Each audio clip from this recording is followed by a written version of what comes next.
Sortie médiatique, Yamanda chante vraiment rien de grave. Et là, on monte pour retenir Yamalongate. Et en fait, Ami Fundi l'issue bien. Ok, Ami Fundi encore à s'exposer davantage. Il s'est exposé davantage. Il ne fallait pas à ça la point de presse. Tu vois, il n'est pas le seul à être cité. Grand-père Bozi on a cité Bango, Mambiliabel, Viredi, président Dios Coutume d'Azoua Kimbongo, Chaka Congo, ils sont nombreux à être cités. Maintenant, pourquoi il y a Wélissia à la conférence de presse? Peut-être d'après lui, à Boula qui est en conférence de presse et qu'on l'avait imaginé. Or que dans le contexte, il y a minute et BBC imaginé davantage. Tant que l'ingé c'est justifié, mais au moment où tu veux te justifier, comment nous les a cités? Selon les sources bien informées qu'il il n'a pas d'argument où il fallait se défendre contre Ndeba cité comme 25 000 $. Ndeba Kaboula Mbongo. Lui, il est allé s'attaquer directement à Félix Ouazé. Non, Félix Ouazé a un zembo, il y a gravité dans le Congo. Film, il y a des animateurs, il y a des salles. Il y a déjà lobby et Bimisi et Libanda à côté de la plaque. Donc, le président a Imiko, tant qu'on recevoir l'argent. Benga ba tête d'affiche, ba grand nom de la musique congolaise, c'est la personne qui boit tout ça là.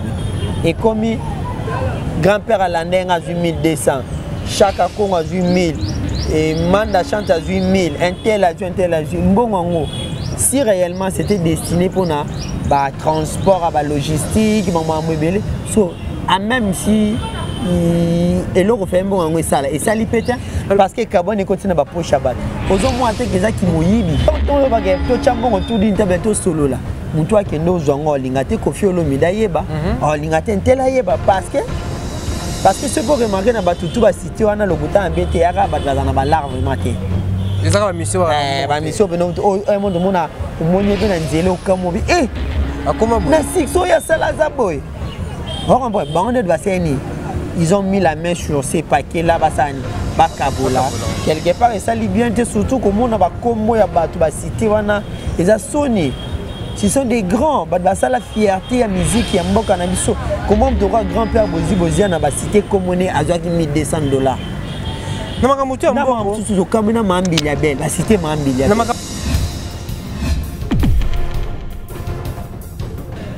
Yoka qui monte maman bé oh ngana nzomona Chaka Congo. Bazota mwana Adrisha, baketi pas gouverneur, son excellent Gentini Ngobila. Baki no tuna mbongo ya décoration pour pas décorer vers na biso comme chancelier des ordres nationaux. Président bi gouverneur bi mais la personne qui déjà 25 000 $ et pas ya adios. De bon ben estime. Adrisha yebité mais Chaka Congo ayebi. Mais bon comment soukou. Bon déjà saginini et Zouamaki.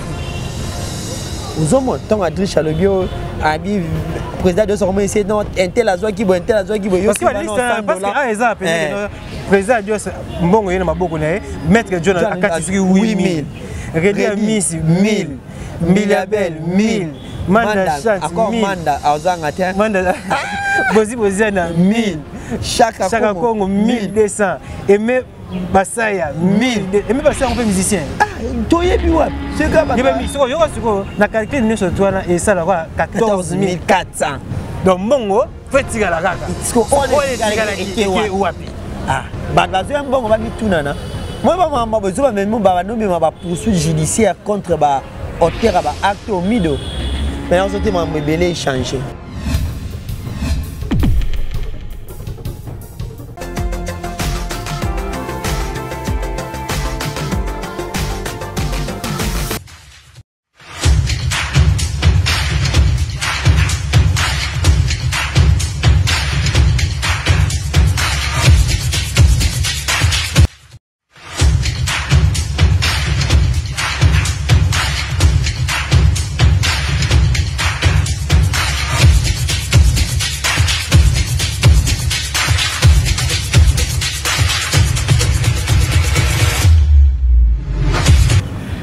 Salut, bienvenue fidèles internautes, chers abonnés de Emergence One Télévision. Donc, ici nous avons toujours ma casse basket, nous avons toujours présent et l'actualité nous surtout, nous avons toujours sur la toile.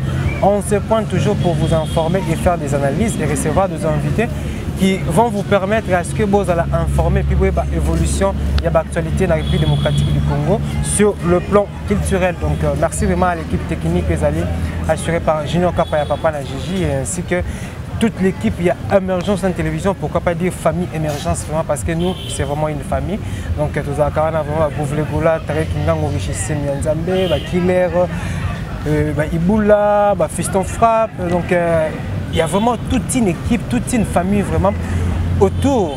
Il y a Monsieur Sapis autour, il y a Tarek Ngango autour, il y a Bissonio Sotuné aux Alakawana, donc ça va vraiment bien. Donc la famille est toujours sacrée. Donc merci de votre confiance. Donc aujourd'hui sur ce plateau, je suis encore avec Tarek Ngango, le journaliste Nzambe. C'est avec lui que nous allons faire une analyse sur les différentes réactions. Il y a à faire $25 000. Il y a Matang général de FAO. On a remarqué aussi la réaction de Manda Chant. On ne sait pas si c'était pour Abima qui est innocent pour prouver son innocence, s'il faut le dire, ou peut-être pour accuser les autres, pour montrer aux gens qu'il y a Azanaye, Namakambouana, que Mbongalia quitté, tout le monde peut musicien culturel peut très énervé parce que entre guillemets Manda Chant a mal compris le mot incorruptible. Contexte on a Félix Oazé qui a levé la Congo donc éviter soit Oazé qui a à sali point de presse donc à Luba qui fait qu'à Luba Michel Oazé qui a pas lobby tout le monde peut président Adio Salem Mbappé a continué avec les émissions vérité monsieur Bini ba musicien belé vraiment va réagir. Alors je voulais est-ce que avec Tarek Ngango selon parce que je le fais vraiment confiance c'est vraiment boyé Tarek Ngango c'est pas n'importe qui. Donc lorsqu'il s'agit des analyses, donc il fait vraiment des analyses pertinentes. Oui, Kapaya Fongora déjà chant, Tosolana, Tarek Ngango, le richissime journaliste Nzambe. Tarek, bonjour et bonne semaine. Bonjour Arnaud Demido, merci pareillement à vous également. Bonne semaine également à tous les abonnés des Émergence en télévision. On va faire confiance au message Orlando, partout dans le monde entier. Aza Nabino Abati Labino, un grand merci également à Nabatu. Tout Bobeng Arabiso pour nos conseils, nos prières, appel la message Arabiso, bien Bambote Nabino, surtout partout Bozali. Oui, Tarek Ngango, donc sans plus tarder, donc tu as directement na vif sujet Nabiso. Nabi qui n'a mis toujours le temps de la soka moni au Boaza pour CP là. Affaire $25 000, réaction à Manda Chant. Comment tu l'as trouvé? C'était juste pour prouver son innocence, pour accuser les autres. Exactement, yo ni vraiment retenir dans la sortie ainsi que la réaction il y a culture PIV. Bon, sortie médiatique, il y a Manda Chant vraiment rien de grave. Et là, au moins, tu peux retenir à Malongate. Et en fait, Ami Fundi l'issue bien. Ok, Ami Fundi voilà. À s'exposer davantage. Il s'est exposé davantage. Il ne fallait pas à ça la point de presse. Tu vois, il n'est pas le seul à être cité. Grand-père Bozi on a cité bango ba Mambilia Bel ba Viredi ba président Dios Coutume d'Azwa Kimbongo ba Chaka Congo, ils sont nombreux à être cités. Maintenant pourquoi il y a Welicia à la conférence de presse? Peut-être d'après lui à Boula qui est en conférence de presse et qu'on l'avait imaginé. Or que dans le contexte où il y a minute et BBC imaginé davantage. Pourquoi je dis ça? Dans la ligne c'est justifié. Mais au moment où tu veux te justifier, comment nous les a cités? Selon les sources bien informées que Osakini, Ozwa Kimbongo. Alors, non, tu as remarqué à rater un peu conférence de presse parce qu'il s'est attaqué directement à Félix Oazé. On comprend, il a déjà que non, il n'a pas d'argument. Il fallait se défendre contre Ndeba cité comme on a $25 000. Ndeba Kaboula Mbongo. Lui, il est allé s'attaquer directement à Félix Oazé. Non, Félix Oazé a un zembo de gravité dans le Congo. Film boza ba animateur ba sala yango ba bloc tourna déjà lobby et bimisi vena libanda à côté de la plaque. Pour moi fallait garder silence. Silence c'est jouer un rôle très important. On comprend. Basé belé va citer bangwana mais la vraie information vraiment ezoyi banaka ate. Parce que tu sais koyo confirmation ya makasi to éviter. Celle muto to ko accuser à 100% za président Dios. Parce que yene recevoir Kimbongo $25 000. Le reste, c'est bateau, cité bango, muta cité bango, c'est Adricha. au cours de la voice à Adriche, il va comprendre et bini. Mais peut-être ceux qui, président Dios, il va noter la biso un tel, Azwa Kimbong, un tel, à la bouche du président Dios. Nous tous nous allons comprendre directement que ah, Balia Kimbong. Mais, tant déjà manda chante à Luka, à se défendre, il a moi que Balia Kimbong. To yebi pe ma mission congolais va fonctionner. Comment vous pouvez imaginer Mouninga Bino Koufi pour assister à ma tanga na bobeta concert bossé ngambong. Oui, tu as soulevé pour mon président bien parce que 25 000 euros qui juste pour décorer et puis le reste et permettre le déplacement des musiciens pour avoir un concert. Je ne sais pas. Information peut-être que Bimi dit c'est que bon on est destiné et qui est na famille. Voilà. Mais toi que nous dans contexte que non bon on a il y a qui pour qu'il va payer un musicien côté logistique babeta ba concert voilà. Donc c'est que oui rançon na zaki na part wana, JB na zaki na part wana, au fur et à mesure zaki na part wana mission toi. Mais une fois bango ba yebité ki ba plus ba misaki mbongo moko pour que ba pesa biso to prester na matanga des fois quelque part comme magouille côté qui si ça magouille ça va manœuvre vraiment dilatoire ça d'abord magouille côté belé hein mon cher ami déjà tant on donne l'argent pour l'organisation d'un événement surtout organisation ya obsèque ils ont bon à fêter ils ont bon ya concert mo boiti boyamba mutu ils ont bon à matanga Arnaud Midi. Donc, le président a imiko, tant on recevoir l'argent. Benga ba tête d'affiche, ba grand nom de musique congolaise, tel va penser qu'il boye tout ça là. Et comme grand-père Alandeng a 8200, Chaka Kong a 8000, et Manda Chante a 8000, un tel a 8000, bon si réellement c'était destiné pour na ba transport, ba logistique, maman mobile, so même si et l'autre fait un bon en ça et ça lui pète parce que carbone est continue à poche Shabbat. Aux hommes moi qui moyibi. Moi j'allais dire ceci ou cette pourquoi pas convoquer qui réunion entre bon artistes va présenter bon ba pesi biso ya ngoyo. Baza mido il faut comprendre déjà une chose. Au moins matin et comment on est moins si comment ba mo yo là ba mbongo. Voir même ba comédien ba tutu ya ba o ba yeba na so ba kufi. Ba to ba na comité d'organisation vraiment il comme ben eska ba ya ko liambongo. Pourquoi je dis ça? On doit toujours isoler les sources pour comprendre la véracité, tu vas comprendre les sources à ma cambouté. On comprend. Tant que tu as un tour d'internet solo là, toi qui nous avons l'ingate Kofi Olomide yeba, l'ingate tel yeba parce que ce pour remarquer na batutu ba cité wana loguta en BTR ba dans na larve maté. Les ara mission ba mission beno o monde mona monye be na nzele okamobi akoma bo. Na sixo ya sala za boy. Ils ont mis la main sur ces paquets là, Bakabola. Quelque part, et ça lit bien, surtout comme on a cité, ils ont sonné. Ce sont des grands, ça la fierté, la musique, il y a un bon cannabis. Comment on aura grand-père Bozi Bozia n'a pas cité comme on est à $1200. Chaque Congo a toujours impliqué, chaque Congo chaque Congo pour apprécier. Bon, chaque Congo déjà, dans un premier temps, ça va bien. Mais quelque part, Maramebe Bara, tant que Maramambongo, a toujours sali dans Maramambongo. C'est pas pour la première fois qu'il a été sali. À chaque fois qu'on est bimara, il se peut tout l'année, c'est qu'il y a quelque chose. Comment maintenant chaque Congo a commun et il y a des comédiens alia Kimbong. Il y a chaque coup de bêta qui est benganae. Pour un il y a une famille artistique. Bazoyo Kanate. Mais la famille biologique, il y a chaque même morale. Il y a des bango à côté de la porte.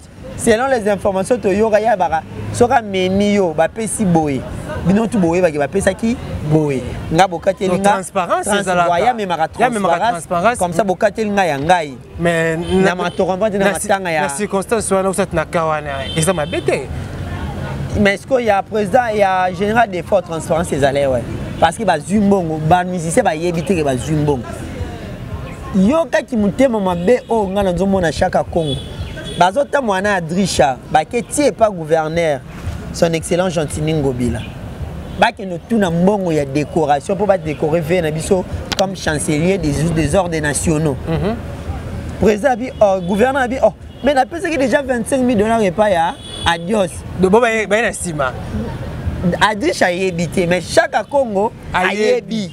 Mais bon, comment est-ce que bon, déjà, ça guinini et Zouamaki. Aux hommes, tant Adriche a le bio, Abi, président de son ici, non, un tel à Zouaki, un tel à Zouaki, parce que président de bon, il y a beaucoup de maître John a 8000, Rédia Miss 1000, Milliabel 1000, Manda Chant 1000, Manda, Azangata, Manda, Bozi Boziana 1000, chaque Congo 1200, et même Basaya 1000, et même Basaya on peut musicien. Ah, Toye Biwap, ce gars, il y a mis sur la calcul de ce toit et ça là 14 400. Donc Mongo, fait tirer la gaga. On est wapi. Ah, Badbazo on va mettre tout nana. Moi, je besoin même de poursuite judiciaire contre auteur acte au milieu. Mais on s'est rebellé changer. Plus de $10,000 et Tikali. Ce qui va me go lander la carte, instruire pêcheur, procureur, lander la dossier. Au moins, je rebellé ici, qui m'a dit que ici. Il va nous par rapport à la réaction à Félix Choisé, quoi. J'espère que vous avez ma voice. Voilà. Félix Choisé, quoi. Alors que hier ma cambola déjà à Ibaïké et au Soukaboué. Il y a un hier qui a appris de Fao et bon Azonga. Mais avec ce que ça les cop, Namanda, Adrisha, ma petite mystique, ma incorruptible, si vous allez voir le attaquer pendant que le fombo. Liste est incorruptible. Donc, ce qui est lié mbongo, va fond de bino kaka. C'est que Manda Chant manque de compréhension. N'est ce que celle que Manda Chant a réagi. Oh, exopier davantage. Il fallait revoir à tout le bureau qu'est-ce que signifie le mot incorruptible. Incorruptible, c'est un mouton qui corrompt. Tant que Manda comprend bien, il fallait comprendre autant que Manda va incorruptible. C'est-à-dire que corrompt parce que tu corrompre Ozani Mboma Yosani, Ayo Funda. Sinon, va dire il y a Félix. Donc, ce que tu l'as dit, c'est que Manda a un incorruptible gars, il y a Combo. Azouakabala. Azouakabala. Dans ma vie, je suis un sérieux, Koli. Ou comment on dit si tu as un bouzo, ça bien été basé na bana, basé na famille, basé na belle famille, basé na basi, talasi comme un boy, ils a propreté, ils a propreté. Ogine Marie Laure Obinga, miibi. C'est pas propre. C'est pas propre, miibi. Comment dit? Na comprenant pourquoi ba vana pe belé ba yo ki la ba jeune lelo mité malikunya. Parce que bango va se retrouver bena troté ba jeune va se retrouver moni ba mo yo ka mité malikunya air nyonso. Senti bena ke o ayo ki la faire mité malikunya ma be ayo ki la o mité malikunya ma be po anini. Ba niveau ba blek na ba vivre kana ndi ba cha sérieux na musique. Tam so bango ba attaquer occasion na moni koma boy. Réaction il y a Félix Choisé ko pekaka à l'égard il y a grand-père Bozi Boziana. Bi que na regretté makasi na ve Bozi na respecta kana pesa ka ba respect. Ayemba ku tu parti moko ya bien na nzembo ba imbele defa OK to kendaki na yo ye Cameroun ozongi lisusu biso tozongi abia c'est pas na place sana mais akamwe muto yembeli malamu ninga mais olieka mbongo na ye baba kana matanga ndoki alela kama kasi aleli bodi lela ntam suye muta bombi mutu ya nazolela eza ba biloko mobo emido o déjà tout message non surtout na ba Kishaso. C'est très décevant, très désolant. Papa me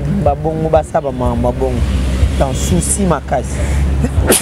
Excuse, donc merci vraiment. Donc, toujours continuer toujours à t'aider parce qu'elle a retenu les trop. C'était juste une petite analyse par rapport. Il y a Mastola $25,000 et Tariq Ngango. Lelo, tu as remarqué que tu as deux classes. Il y a des musiciens. Tu as des musiciens, oh Lelo. Sur le plan financier, tracé très haut entre autres à faire ego là, confier le midi, JB va falloir pourquoi. Alors pourquoi pas on a un jour après responsabilité et association ma musique organisation et c'est que va vélo na baza. D'ailleurs, na respect aux artistes na baza nango ba lingati. Pourquoi ba lingati ba pesa no ba vina ba na respect. Surtout ba mi qui est au lingati toujours responsabilité sika mutuloko la grand-père Bozi Bozana Zia Kofi Olomide za wera son za comment on doit faire et bien fallait bien hériter pas de responsabilité matanga ouais c'est pas moi pas zo bongo y pas ça on peut ça ta responsabilité pe au moins ça fait parmi artistes au moins ba associer à bango na ba comité d'organisation wana wana ezala bien mais bango pe na ndena ebeli bango bando lingaka te parce que baby buzobe sala nini ya kaka on comprendre buzobe ya kaka imaginez baby mudu moi asingaki $500 ya transport baby depuis kana Kinshasa transport et comment $500 mais OK Équateur OK wapi yango benda OK Angola autoni transport $500 tamto fanda no kana olongo tamsuzu eska besoin mbongo na hôtel de ville osuka na Lingwala osuka na Barumbu bien na Ngiringiri bien na ville bien na ma campagne tu vois déjà quelque part ils a pas si ba monsieur congolais bombo sala na ba obondi maté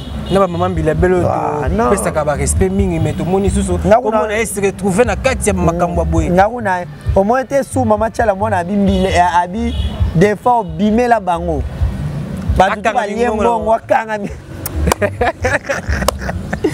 ah mboka la biso kita manda chat na wazero yo zo bisa biso ke bakanga biso bingongo na tali ba mikolo ni bazo sona liboso ya presse bazo sona liboso ya caméra isali soni je sais pas ba musicien na biso lelo s'il faut qu'on compare bongo par rapport à ba musicien misusu tout le monde na ba Afrique awa na habité c'est comme si ba congolais tout comme ko perdre ba pédale tout comme ko perdre ba valeur et là mutu mo ba ki l'homme congolais doit être formaté les cartes mais on pas formaté le problème c'est quoi Mido na ba pays au tout au yebi wana ba artiste émissé pe ba kufarati est-ce que ce artiste émissé ba kufi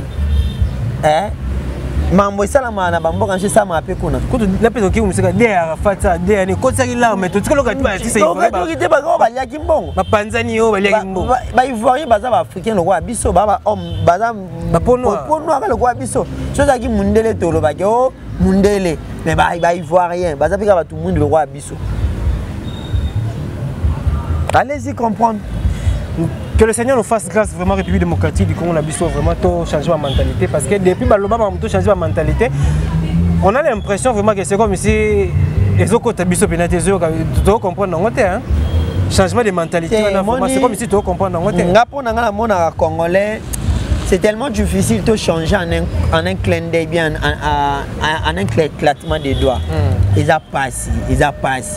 Yonga ngara génération ezana ba si mapenda bano bana ba école primaire to prendre soin na bango malamu to menga ko inculquer bango ba comportement au biso to zana ngote hein ba vraie valeur et puis le valeur sûre bazwa yango moni les enfants nous copient ba mona mamto ça apparemment génération ya biso ni surtout matali kolo les ya ko beba mentalité ba tout beba imaginez mbongo matanga bolie mbongo matanga na mutu benaki nozo mbongo président Dios yebena bena mutu ko condamner bena 100% yo zu mbongo matanga obano kabola ngo batu pona nini za mbongo matanga engela tsabena ki aza corruptible ya makasi association ya déjà comme on dit imiko ba cheke bazaki pe président intérimaire on c'est que bazong ça na banka président Ferkis ni deuxième moment inconcept yo ba pesio mbongo ya matanga yo ko mo pesa il a ça dans liste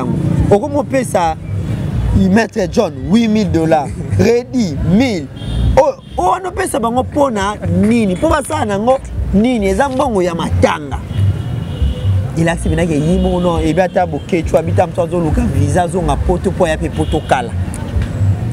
Et d'après aussi aujourd'hui la justice a poursuivre bango va sanctionner bango sévèrement et qu'on a vraiment moko ba solution pe ba leçon ba ko transmettre pe na bandeko ba tikali. Oui, eza leçon eza la comme mutu se ba question ba bimisi mbongo pona likambo tel.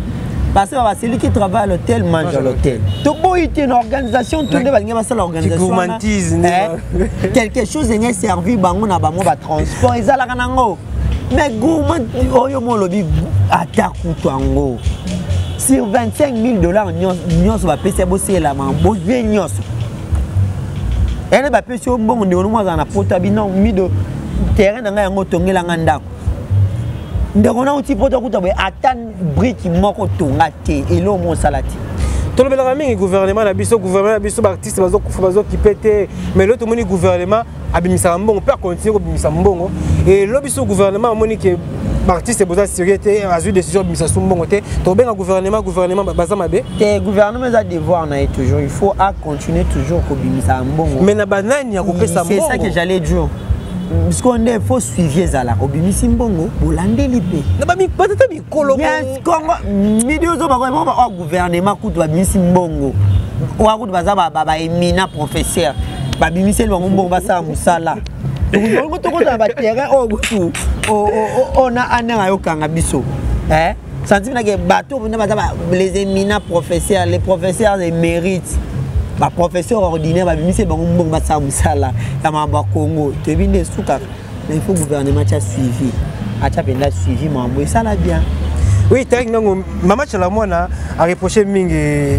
Mbilabel mais Adio Salem ba confirmer que Chalamona ba bien ki ya yemba nzembo ya defao asenga ki mbongo ce sont des faux fouillants mido ba Dieu Salem na mincho déjà berelati ya ko ndoko si ya be batuno so makambo akolo ba pe o intel ayaki na boya ko pesa mbongo yango a créer makambo ce sont des faux fouillants qu'est-ce qui prouve que Chalamona senga ba mbongo matanga et pour yo yemba on comprend mido akomoluka c'est ça akwa yemokote akwa sabatu nyonso c'est un peu ça dans c'est la vie nous regrettons beaucoup les artistes congolais tout ont changé et ça l'a bien. Merci Taïga, on est arrivé vraiment à la fin de notre analyse de cet après-midi. J'espère que Bandeko tout vous a vraiment satisfait. Juste un message, Ndeko Batali Biso et surtout l'artiste, voire même Pena Bakondia, Mboko Babinisa Mbongo, Taïga Ngongo Senga Nini pour clôturer vraiment l'élément à Biso et à Poko. Ouais, un grand merci à Batunio surtout Balandaki Biso, na Sepeli. Nous avons partagé cette émission, idée par rapport à ce qui se passe autour de la culture et Mboka Nabiso. Babiso Monindoki, Belela, avant Mungongo et Kaoka. Donc nous avons crié enfin que les Congolais, papa Nabiso, les artistes émissions vont changer. Comportement où ils habitent à chaque fois qu'il y a un événement malheureux, il y a un événement heureux, Totombara na ba makambo. Détournement, il Kimbong, ils habitent. Mais habiter ici, c'est les détournements, ils ont adhéré, il y a homme congolais, Tondengini. Tout le monde a changé, ça la bien, ça bien. Bango ba monene baza sali.